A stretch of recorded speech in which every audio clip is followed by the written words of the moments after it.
ಈ ಸಮಾಜದಲ್ಲಿ ಸಾಕಷ್ಟು ಜನ ಯಾರಿಗೂ ಗೊತ್ತಾಗದ ರೀತಿಯಲ್ಲಿ ಜನರಿಗೆ ಸಹಾಯವನ್ನ ಮಾಡ್ತಾ ಇರ್ತಾರೆ. ಅಂಥವರು ತುಂಬ ಜನ ಇದ್ದಾರೆ. ಇದೆಲ್ಲದರ ಜೊತೆಗೆ ಯಾಕೆ ಈ ವಿಚಾರವನ್ನು ನಾನು ನಿಮಗೆ ಹೇಳ್ತಾ ಇದ್ದೀನಿ ಅಂತ ಅಂದರೆ, ನನ್ನ ಜೊತೆಗೆ ಒಬ್ಬ ವಿಶೇಷ ಅತಿಥಿ ಕೂಡ ಜಾಯಿನ್ ಆಗಿದ್ದಾರೆ. ಸೊ ಅವರು ಕೂಡ ಅಷ್ಟೇ ಒಬ್ಬ ಡಾಕ್ಟ್ರು ಓದಿ ಜನರಿಗೆ ಸೇವೆ ಮಾಡಬೇಕು ಅಂತ ಭಾಳಷ್ಟು ಜನ ಕನಸನ್ನು ಕಟ್ಕೊಂಡಿರ್ತಾರೆ. ಬಟ್ ಎಲ್ಲರ ಕನಸು ನನಸಾಗೋದಿಲ್ಲ. ಬಟ್ ಈ ಡಾಕ್ಟ್ರು ಮನೆಗೆ ಹೋಗಿ ಜನರ ಆರೋಗ್ಯವನ್ನು ವಿಚಾರಿಸ್ತಾರೆ. ಇದರ ಜೊತೆಗೆ ಪುನೀತ್ ರಾಜ್ಕುಮಾರ್ ಅವರ ಹೆಸರಲ್ಲಿ ಒಂದು ಕಣ್ಣಿನ ಆಸ್ಪತ್ರೆಯನ್ನು ಕೂಡ ತೆರೆದಿದ್ದಾರೆ. ಆ ಮುಖೇನ ಎಷ್ಟೋ ಜನರಿಗೆ ಕಣ್ಣಿನ ಆಪರೇಷನ್ ಕೂಡ ಮಾಡಿದ್ದಾರೆ. ಇನ್ನೊಂದು ವಿಚಾರ ಏನಪ್ಪ ಅಂತ ಅಂದರೆ, ಸಹಜವಾಗಿ ಕಾಡುಗೊಲ್ಲ ಸಮುದಾಯದಲ್ಲಿ ಒಂದು ಅನಿಷ್ಟ ಪದ್ಧತಿ ಇದೆ. ಏನಪ್ಪ ಅಂತ ಅಂದರೆ, ಈ ಬಾಣಂತಿ ಹೆಣ್ಮಕ್ಕಳನ್ನು ಮತ್ತು ಮಗುವನ್ನು ಮನೆಗೆ ಸೇರಿಸಲ್ಲ. ಅವರು ಒಂದಿಷ್ಟು ದಿನಗಳ ಕಾಲ ಮನೆ ಹೊರಗಡೆನೇ ಇಟ್ಟಿರ್ತಾರೆ. ಸೊ ಅಂಥವ್ರನ್ನೆಲ್ಲ ಕರ್ಕೊಂಡೋಗಿ ಆಸ್ಪತ್ರೆಯಲ್ಲಿ ತಮ್ಮ ಕೈಲಾದಷ್ಟು ಸಹಾಯ ಮಾಡಿ ಅವರಿಗೆ ಸರಿಯಾದಂಥ ವ್ಯವಸ್ಥೆಯನ್ನು ಕಲ್ಪಿಸಿಕೊಟ್ಟು ಭಾಳ ಸಹಾಯವನ್ನು ಮಾಡ್ತಾರೆ. ಸೊ ಬೇರೆ ಯಾರೂ ಅಲ್ಲ, ಅವರು ಡಾಕ್ಟರ್ ನಾಗಭೂಷಣ್ ಅವರು ನನ್ನ ಜೊತೆಗಿದ್ದಾರೆ. ಸರ್ ನಮಸ್ಕಾರ, ಕಾರ್ಯಕ್ರಮಕ್ಕೆ ಸ್ವಾಗತ. ನಿಮಗೆ ನಮಸ್ಕಾರ ಸರ್. ನಿಮ್ಮ ಬಗ್ಗೆ ಕೇಳ್ತಾ ಇದ್ರೆ ಒಂಥರ ಹೆಮ್ಮೆ ಆಗುತ್ತೆ, ಒಂಥರ ಖುಷಿ ಆಗುತ್ತೆ. ಬಿಕಾಸ್ ಭಾಳಷ್ಟು ಜನ ಹೌದು ನಮ್ಮ ಸುತ್ತಮುತ್ತಲೂ ಸಾಕಷ್ಟು ಸಹಾಯವನ್ನು ಮಾಡ್ತಾ ಇರ್ತಾರೆ. ಅವ್ರ ಬಗ್ಗೆ ಜನರಿಗೆ ಗೊತ್ತಿರೋದಿಲ್ಲ. ಹಾಗೆ ನಿಮ್ಮ ಬಗ್ಗೆನೂ ಕೂಡ ಅಷ್ಟೇ, ಇವತ್ತು ನಮಗೆ ಗೊತ್ತಾಯಿತು. ಸೊ ಈ ಭಾಳ ಪ್ರಮುಖವಾಗಿ ನೀವು ಯಾರು, ನಿಮ್ಮ ಕಾರ್ಯವೈಖರಿ ಏನು, ನೀವೇನು ಏನೆಲ್ಲ ಮಾಡ್ತೀರಿ, ಸ್ವಲ್ಪ ನಮ್ಮ ವೀಕ್ಷಕರಿಗೆ ಪರಿಚಯ ಮಾಡಿಕೊಡೋದಾದ್ರೆ. ನನ್ನ ಹೆಸರು ಡಾಕ್ಟರ್ ನಾಗಭೂಷಣ್ ಅಂತ ಹೇಳಿ, ಮೂಲತಃ ಗುಬ್ಬಿ ತಾಲೂಕ್ನವ್ರು, ತುಮಕೂರು ಜಿಲ್ಲೆ ಗುಬ್ಬಿ ತಾಲೂಕ್ನವರು. ನಮ್ಮ ತಂದೆ BM ಮಾರಯ್ಯ ಅಂತ ಹೇಳಿ ರಿಟೈರ್ಡ್ ಇನ್ಕಮ್ ಟ್ಯಾಕ್ಸ್ ಆಫೀಸರ್ ಆಗಿದ್ದರು. ತಾಯಿ ಶ್ರೀಮತಿ ಜಯಮ್ಮ ಅಂತ ಹೇಳಿ ಹೌಸ್ ವೈಫು. ಮತ್ತು ನನ್ನ MBBS ಬಂದು KMC ಮಂಗಳೂರಲ್ಲಿ ಮಾಡಿದ್ದು. MD ಪಿಡಿಯಾಟ್ರಿಕ್ಸ್ ಬಂದು ಬೆಂಗಳೂರು ಮೆಡಿಕಲ್ ಕಾಲೇಜಲ್ಲಿ ಮಾಡಿತ್ತು. ಅದಾದಮೇಲೆ ಸುಮಾರು ಒಂದು 5 ವರ್ಷಗಳ ಕಾಲ ಬೆಂಗಳೂರಲ್ಲಿ ESI ಹಾಸ್ಪಿಟಲ್ ಮತ್ತು ಕಾಂಗ್ರೂ ಕೇರ್ ಕಾರ್ಪೊರೇಟ್ ಹಾಸ್ಪಿಟಲ್ ವರ್ಕ್ ಮಾಡಿ, ಕೋವಿಡ್ ಟೈಮಲ್ಲಿ ತುಂಬ ಬೇಜಾರಾಗಿ ವಾಪಸ್ ನಮ್ಮ ಗುಡ್ಗೆ ಹೋಗೋಣ ಅಂತೇಳಿ 2021ರಲ್ಲಿ ಗುಬ್ಬಿಲಿ ಚಾಲುಕ್ಯ ಆಸ್ಪತ್ರೆ ಅಂತ ಒಂದು ಮಲ್ಟಿ ಸ್ಪೆಷಾಲಿಟಿ ಹಾಸ್ಪಿಟಲ್ನ ಸ್ಟಾರ್ಟ್ ಮಾಡ್ತೀವಿ.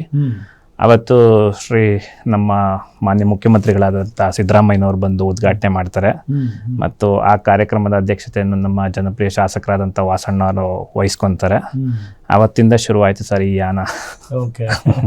ಸೊ ಇದೆಲ್ಲದರ ನಡುವೆ ಸರ್, ಈಗ ಬೆಂಗಳೂರಿಂದ ನೀವು ನಿಮ್ಮ ಊರಿಗೆ ಹೋಗ್ತೀರಿ ಗುಬ್ಬಿಗೆ. ಸೊ ಅಲ್ಲಿ ಆಸ್ಪತ್ರೆಗಳಿದಾವೆ ನಿಮ್ಮದು. ಸೊ ಅದಾದ ನಂತರ ಈ ಕಾಡುಗೊಲ್ಲ ಸಮುದಾಯದ ಬಗ್ಗೆ ಯಾಕೆ ಆಸಕ್ತಿ ಬಂತು? ಅಂದರೆ ಅವರ ಪದ್ಧತಿಯನ್ನು ನೋಡಿ ನಿಮ್ಗೆ ಬೇಜಾರಾಯ್ತಾ, ಏನಾಯಿತು? ಸಹಾಯ ಮಾಡಬೇಕು ಅಂತದ್ದು ಹೆಂಗೆ ಅನಿಸ್ತು ನಿಮಗೆ? ನಮ್ಮ ಜಿಲ್ಲೆಯಲ್ಲಿ ಕಾಡುಗೊಲ್ಲರ ಜನಸಂಖ್ಯೆ ಸಾಕಷ್ಟಿದೆ. ಅವರಲ್ಲಿ ಒಂದು ಪದ್ಧತಿ ಇದೆ, ಅದು ಸೂತಕ ಪದ್ಧತಿ ಅಷ್ಟೇನೆ. ಒಂದು ಮಗು ಹುಟ್ಟಿದ ಮೇಲೆ ಸುಮಾರು 9 ದಿನಗಳ ಕಾಲ ಅವ್ರ ಮನೆ ಒಳಗೆ ಸೇರಿಸ್ಕೊಳ್ಳಲ್ಲ. ಇವತ್ತಿನ ಆಸ್ಪತ್ರೆ ಪದ್ಧತಿಯಲ್ಲಿ ಏನು ಮಾಡ್ತಾರೆ, 3 ದಿನಗಳ ಕಾಲ ನೋಡ್ಕೊತಾರೆ, 3ನೇ ದಿವಸಕ್ಕೆ ಡಿಸೈಡ್ ಮಾಡಿಬಿಡ್ತಾರೆ ತಾಯಿ ಮಗುನ. ಇನ್ನು ಮಿಕ್ಕಂಥ ದಿನಗಳು ಊರಿನ ಹೊರಗಡೆ ಅವ್ರನ್ನ ಗುಡಿಸ್ಲಲ್ಲಿ ಅಥವಾ ಜೋಪಡಿಗಳಲ್ಲಿ ತಾಯಿ ಮಗುನ ಬಿಟ್ಟಿರ್ತಾರೆ. ನೀವು ಮಾಧ್ಯಮದಲ್ಲಿ ನೋಡಿರ್ಬೋದು, ಅನೇಕ ಕಡೆ ತಾಯಿ ಮಗುಗೆ ಆರೋಗ್ಯದಲ್ಲಿ ಏರುಪೇರಾಗಿರೋದು. ನಮ್ಮ ತುಮಕೂರು ಜಿಲ್ಲೆಯಲ್ಲಿ ಒಂದು ಸಾವು ಕೂಡ ಆಯಿತು. ಒಬ್ಬರು ನ್ಯಾಯಾಧೀಶರು ಅದ್ರ ಬಗ್ಗೆ ತನಿಖೆ ಕೂಡ ನಡೆಸಿದ್ರು. ಇದೆಲ್ಲ ನೋಡಿದಾಗ ನಾವು ನಮ್ಮ ಮನೆಯಲ್ಲಿ ನಮ್ಮ ಸ್ಟಾಫ್ಗಳ ಜೊತೆ ಎಲ್ಲ ಮಾತಾಡಿ ಏನಾದರೂ ಒಂದು ಮಾಡ್ಬೋದಲ್ಲ ಇವ್ರಿಗೆ ಅಂತ ಹೇಳಿ ಒಂದು ತಾಯಿ ಯಶೋಧ ಸ್ಕೀಮ್ ಅಂತ ಮಾಡಿದ್ವಿ. ತಾಯಿ ಯಶೋಧ ಸ್ಕೀಮ್ ಅಂತ ಹೇಳಿ. ಅದ್ರದ್ದು ಕಾನ್ಸೆಪ್ಟ್ ಭಾಳ ಸಿಂಪಲ್. 3 ದಿವಸ ಏನು ಡೆಲಿವರಿ ಆಗುತ್ತೋ ಆ ಡೆಲಿವರಿ ಚಾರ್ಜಸ್ ತೊಗೊತೀವಿ. 3ನೇ ದಿವಸಕ್ಕೆ ಡಿಸ್ಚಾರ್ಜ್ ಮಾಡಲ್ಲ ನಾವು. 9 ದಿನಗಳ ಕಾಲ ಆಸ್ಪತ್ರೆಯಲ್ಲಿ ಉಚಿತವಾಗಿ ಅವ್ರನ್ನ ನೋಡಿಕೊಂಡು ಸೀದಾ ಮನೆಗೆ ತಲುಪಿಸ್ತೀವಿ.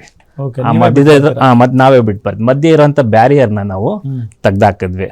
ಅದರಿಂದ ಸುಮಾರು ಪೇಷಂಟ್ಸ್ಗೆ ಹೆಲ್ಪ್ ಆಯ್ತು. ಒಂದು ಕೆಲವರು ಡಾಕ್ಟರ್ ಈ ಥರ ಎಲ್ಲ ಮಾಡ್ತಿದ್ದಾರೆ, ನಾವು ಇನ್ಮೇಲೆ ಈ ಪದ್ಧತಿ ಬಿಡಬೇಕು ಅಂತ ಬದಲಾವಣೆ ಕೂಡ ಆಯಿತು. ಅದು ಹೆಚ್ಚಿನ ಸಂತೋಷ ನನಗೆ. ಹಾಗಾಗಿ ಅದು ನಡ್ಕೊಂಡು ಹೋಗ್ತಾ ಇದೆ. ಒಂದು ಖುಷಿ ಇದೆ, ಸಮಾಜದ ಒಂದು ಕಳಕಳಿಯಿಂದ ಮಾಡಿದಂಥ ಕೆಲಸ ಅಂತೇಳಿ ನನಗೊಂದು ಖುಷಿ ಇದೆ ಅದು. ಓಕೆ. ಚಾಲುಕ್ಯ ಹಾಸ್ಪಿಟಲ್ ಬಗ್ಗೆ ಹೇಳೋದಾದ್ರೆ ಸರ್, ಅಂದರೆ ಚಾಲುಕ್ಯ ಹಾಸ್ಪಿಟಲ್ ಗುಬ್ಬಿಲಿದೆ. ಎಷ್ಟು ಜನ ಅಲ್ಲಿ ಸಿಬ್ಬಂದಿಗಳಿದ್ದಾರೆ? ಚಾಲುಕ್ಯ ಆಸ್ಪತ್ರೆ ಆ್ಯಕ್ಚುಲಿ 2 ಆಸ್ಪತ್ರೆ ಇದೆ. ಒಂದು ಗುಬ್ಬಿಯಲ್ಲಿದೆ, ಇನ್ನೊಂದು ಚಿಕ್ಕನಾಯಕನಹಳ್ಳಿಲಿ ಇದೆ. 2 50 ಬೆಡ್ಡಿಂದ ಸೂಪರ್ ಸ್ಪೆಷಾಲಿಟಿ ಹಾಸ್ಪಿಟಲು. ಇದಕ್ಕೆ ಸಂಬಂಧಪಟ್ಟಂಗೆ ಸುಮಾರು 6 ರೆಫರಲ್ ಕ್ಲಿನಿಕ್ಸ್ ಇದೆ. ಹೋಬಳಿ ಲೆವೆಲಲ್ಲಿ ಜನಗಳಿಗೆ ಅನುಕೂಲ ಆಗಲಿ ಅಂತ ರೆಫರಲ್ ಕ್ಲಿನಿಕ್ ಮಾಡಿದ್ದೀವಿ. ಎಲ್ಲ ಒಟ್ಟು ಸರಾಸರಿ 130 ಸ್ಟಾಫ್ ನಮ್ಮಲ್ಲಿ ವರ್ಕ್ ಮಾಡ್ತಾ ಇದ್ದಾರೆ. ಒಂದು 15ಕ್ಕೂ ಹೆಚ್ಚು ಡಾಕ್ಟರ್ಸ್ ವರ್ಕ್ ಮಾಡ್ತಾ ಇದ್ದಾರೆ. ಗ್ರಾಮೀಣ ಭಾಗದಲ್ಲಿ ಸ್ಪೆಷಾಲಿಟಿ ಸೇವೆಗಳನ್ನ ಒಂದು ಕೈಗೆಟುಕುವ ದರದಲ್ಲಿ ಕೊಡುವಂಥ ಒಂದು ಪ್ರಯತ್ನ ಮಾಡ್ತಾ ಇದ್ದೀವಿ. ಓಕೆ. ಈಗ ಸಾಮಾನ್ಯವಾಗಿ ಒಂದಿಷ್ಟು ಜನ ಪೇಷಂಟ್ಗಳು ಬಂದಿರ್ತಾರೆ, ಅಂದರೆ ಪಾಪ ಹಳ್ಳಿಗಳಿಂದ ಬಂದಾಗ ದುಡ್ಡಿರಲ್ಲ ಅವ್ರ ಹತ್ರ. ಸೊ ಆ ಸಂದರ್ಭದಲ್ಲಿ ಯಾವ ರೀತಿಯಾಗಿ ಅವ್ರನ್ನ ನಡೆಸ್ಕೊಳ್ತೀರಿ ಅಂತ? ಆ್ಯಕ್ಚುಲಿ ಹಳ್ಳೀಲಿ ಏನಾಗಿದೆ, ಹೆಲ್ತ್ ಕಾನ್ಸೆಪ್ಟ್ ಸ್ವಲ್ಪ ಡಿಫ್ರೆಂಟ್ ಇದೆ. ಟೌನಲ್ಲಿ ಏನಾಗುತ್ತೆ, ಅವರಲ್ಲಿ ಹೆಲ್ತ್ ಇನ್ಶೂರೆನ್ಸ್ ಇರುತ್ತೆ, ಕ್ಯಾಶ್ಲೆಸ್ ಕ್ಲೈಮ್ ಮಾಡ್ಕೊತಾರೆ. ಎಂಥ ಆರೋಗ್ಯದ ಸಮಸ್ಯೆ ಬಂದ್ರೂ ಕಾರ್ಪೊರೇಟ್ ಹಾಸ್ಪಿಟಲಲ್ಲಿ ಟ್ರೀಟ್ಮೆಂಟ್ ತೊಗೊತಾರೆ. ಇನ್ನು ಸೆಕೆಂಡ್ ಸೆಟ್ ಆಫ್ ಪೇಷಂಟ್ಸ್ ಏನು ಮಾಡ್ತಾರೆ, ಗೌರ್ಮೆಂಟ್ ಹಾಸ್ಪಿಟ್ಲಿಗೆ ಹೋಗ್ತಾರೆ, ಅಲ್ಲಿ ನಿಧಾನ ಆದರೂ ಪರವಾಗಿಲ್ಲ ಟ್ರೀಟ್ಮೆಂಟ್ ತೊಗೊತೀವಿ ಅನ್ನೋರು ಇದ್ದಾರೆ. ಇನ್ನು ಕೆಲವು ರೈತ ಸಮುದಾಯಕ್ಕೆ ಮತ್ತು ಸ್ತ್ರೀ ಶಕ್ತಿಗಳು, ಸ್ವಸಹಾಯ ಸಂಘಗಳಿಗೆಲ್ಲ ಯಶಸ್ವಿನಿ ಯೋಜನೆ ಮತ್ತು ಧರ್ಮಸ್ಥಳದ ಆರೋಗ್ಯ ರಕ್ಷಣೆ ಇದೆಲ್ಲ ಇರುತ್ತೆ. ಅದೆಲ್ಲದು ನಮ್ಮ ಹಾಸ್ಪಿಟಲಲ್ಲಿ ಎಂಪ್ಯಾನಲ್ಮೆಂಟ್ ಮಾಡ್ಕೊಂಡಿದ್ದೀವಿ. ಅದಲ್ಲದೆ ಏನು ಯಾವ ಇನ್ಶೂರೆನ್ಸ್ ಇಲ್ದಿರೋರಿಗೆ ನಮ್ಮ ಆಸ್ಪತ್ರೆಯಲ್ಲಿ ಚಾಲುಕ್ಯ 365 ಅಂತ ಒಂದು ಹೆಲ್ತ್ ಕಾರ್ಡ್ ಮಾಡಿದ್ದೀವಿ. ಓಕೆ. ಅಂದರೆ 365 ಅಂದರೆ ಸಿಂಪಲ್, 365 ದಿನಕ್ಕೆ ಒಂದು ಫ್ಯಾಮಿಲಿಯವ್ರು ದಿನಕ್ಕೆ ₹1 ಆದರೂ ಸ್ಪೆಂಡ್ ಮಾಡಲಿ ಆರೋಗ್ಯಕ್ಕೋಸ್ಕರ ಅಂತೇಳಿ. ಹಂಗಾಗಿ 365 ರೂಪೀಸ್ ಕೊಟ್ಬಿಟ್ಟು ಅವ್ರು ನಮ್ಮಲ್ಲಿ ಹೆಲ್ತ್ ಕಾರ್ಡ್ ತಗೊಂಡ್ರೆ ಅವ್ರಿಗೆ ಇನ್ ಪೇಷಂಟಲ್ಲೆಲ್ಲ ರಿಯಾಯಿತಿ ದರದಲ್ಲಿ ತುಂಬ ಅಫೋರ್ಡಬಲ್ ಪ್ರೈಸು, ಗೌರ್ಮೆಂಟ್ ಪ್ರೈಸಲ್ಲಿ ನಾವು ಅವ್ರಿಗೆ ಸರ್ಜರೀಸ್ ಇರ್ಬೋದು, ಇನ್ ಪೇಷಂಟ್ ಟ್ರೀಟ್ಮೆಂಟ್ ಕೊಡ್ತಾ ಇದ್ದೀವಿ. ಯಾವ ಕಾಯಿಲೆಗೂ ಏನೂ ಕೊಡಿಲ್ಲ ಅಂತ ಅಂದರೆ ಅಂಥವ್ರಿಗೆ ಟೋಟಲ್ ಬಿಲ್ಲಲ್ಲಿ 30 to 40% ನಾವು ಡಿಸ್ಕೌಂಟ್ ಮಾಡ್ತಾ ಇದ್ದೀವಿ. ಸೊ ಈ ರೀತಿ ಮಾಡೋದ್ರಿಂದ ಸುಮಾರು ನಾವು ಗುಬ್ಬಿ ತಾಲೂಕಿನಲ್ಲೇ ಒಂದು 4,000 to 5,000 ಕುಟುಂಬಗಳನ್ನ ಕವರ್ ಮಾಡಿದ್ದೀವಿ. ಅವ್ರಿಗೆ ಯಾವ ಇನ್ಶೂರೆನ್ಸ್ ಇಲ್ಲ, ಬರ್ತಾರೆ ನಮ್ಮ ಹತ್ರ, ಒಂದು ಅಫೋರ್ಡಬಲ್ ಪ್ರೈಸ್ ಅಲ್ಲಿ ಹೆಲ್ತ್ ಕೇರ್ ತಗೊಂತಾರೆ. ತುಮಕೂರಿಗೆ ರೆಫರ್ ಮಾಡೋದು, ಬೆಂಗಳೂರಿಗೆ ರೆಫರ್ ಮಾಡೋದು ಅದೆಲ್ಲ ಸ್ವಲ್ಪ ಕಮ್ಮಿ ಆಗಿದೆ ಇದರಿಂದ. ಒಳ್ಳೇದು. ಅದಾದ ನಂತರ ಈಗ ಹಳ್ಳಿಗೆ ಮೈಕ್ರೋ ಕ್ಯಾಂಪ್ಸ್ ಅಂತ ಹೇಳಿ ಹಾಕ್ತೀರಿ ಅಂತ ಕೇಳ್ಪಟ್ವಿ ನಾವು. ಏನ್ ಸರ್ ಆ ಥರ? ಆಕ್ಚುಲಿ ಎಲ್ಲರೂ ಹೆಲ್ತ್ ಕ್ಯಾಂಪ್ಸ್ ಮಾಡ್ತಾರೆ. ಹೆಲ್ತ್ ಕ್ಯಾಂಪ್ಸ್ ಮಾಡೋ ಉದ್ದೇಶ ಏನಂದ್ರೆ ಅಲ್ಲಿ ಜನಗಳು ನಮಗೆ ಬರ್ಲಿ, ಒಂದ್ ಸ್ವಲ್ಪ ನಮಗೆ ಪಬ್ಲಿಸಿಟಿ ಸಿಗ್ಲಿ ಅಂತೇಳಿ. ನಾವು ಅದು ಯಾವುದು ಮಾಡೋದು ಬೇಡ, ಪಬ್ಲಿಸಿಟಿ ಅದು ಸೈಡಲ್ಲಿ ಇಟ್ಬಿಡೋಣ. ಪ್ರತಿ ಹಳ್ಳಿಗೆ ಮೈಕ್ರೋ ಕ್ಯಾಂಪ್ಸ್, ಆ ಕ್ಯಾಂಪ್ ಅಲ್ಲಿ ಆ ಹಳ್ಳಿ ಜನಗಳು ಮಾತ್ರ. ಆ ಹಳ್ಳಿ ಜನಗಳಿಗೆ ಒಂದು 4 ಜನ ಡಾಕ್ಟರ್ಸ್ ಹೋಗ್ತೀವಿ, ಸಪೋರ್ಟಿಂಗ್ ಸ್ಟಾಫ್ ಎಲ್ಲ ಹೋಗ್ತೀವಿ. ಸೊ ಒಂದು ಹಳ್ಳಿಲಿ 100 ಜನ ಇದ್ರು ಓಕೆ, 100 ಜನ ಇದ್ರು ಓಕೆ, 2,000 ಮನೆ ಇದ್ರು ಓಕೆ, ಒಂದೇ ಹಳ್ಳಿ.